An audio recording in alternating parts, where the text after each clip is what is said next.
machine on wheels to do what she calls the OBS. It checks my pulse, temperature, and blood pressure, while she fits a little clip onto my index finger to measure oxygen. I'm surprised there's oxygen left in this stifling ward, let alone any of it reaching the tip of my finger. "All right, Nadia." The nurse's voice suggests minimal interest in the answer. I don't need the machine to know that my heart is bouncing all over the place. My mouth is still a wad of felt, so I focus on the nurse and tap the plastic thing that's empty. "I'll refill your jug in a moment." In one slick movement, the nurse rolls up the blood pressure cuff and tucks it back into the wheeled machine. "You remind me of someone," I add, but the nurse and her equipment have already moved on to the next patient. I know what I need to do. Now, more than ever, I must find my sister. For that, I'll need all my faculties and every memory I can dredge up. I check inside my head. What did they take? Memories are fragile when you are 70 years old. 70. I can't afford to lose any more of them, not when remembering the past might help with the here and now. You haven't a hope of understanding the present unless you understand the past. Miss Brownlee taught me that at the English Girls' College all those years ago. If I close my eyes, I see the ribbon of Corniche all the way from the harbour to Montaza Palace.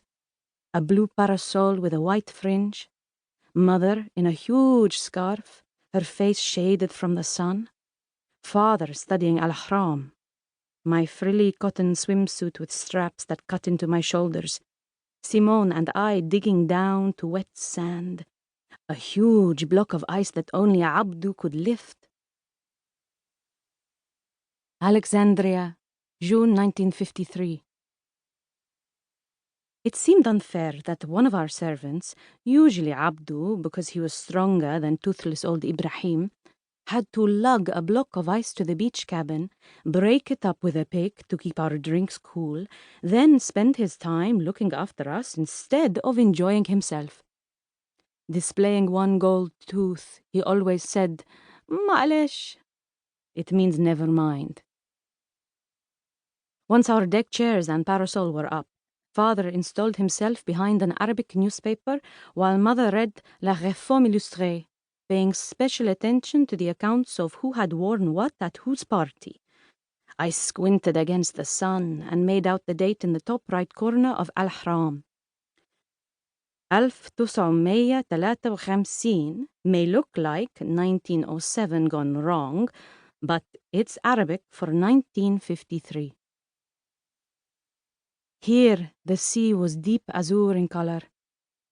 How could grown-ups not want to fling themselves into the waves and go for a swim, or just jump in and out of the sparkling foam, as Simone and I did for hours? Called Sidi Bishr too, this beach had a string of cabins all along the edge, many of them belonging to our friends. Uncle Salim, who wasn't a real uncle, didn't have a cabin of his own. Instead, he would join us and lounge on a chair in his white trousers, straw hat, and special shoes. Handmade in England, he reminded us.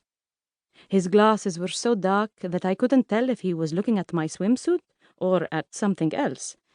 In haste, I threw a towel around me and went back to building sandcastles, which pleased me and which everyone else ignored.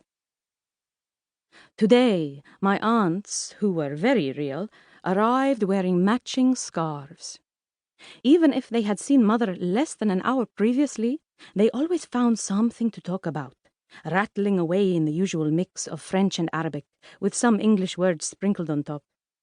Everyone we knew spoke at least 3 languages. You were hardly Alexandrian if you didn't talk with your hands and leap constantly from one language to another, mid-sentence or not. Rashida, the Lebanese dada, whose job was to look after Simone and me, rarely came to the beach.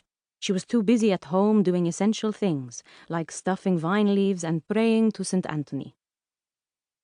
Along to the east rose the rocky outcrop of the Automobile Club, while across the sea in front of me lay countries like England, where many of my school teachers and school friends came from. "Yorkshire's over there,"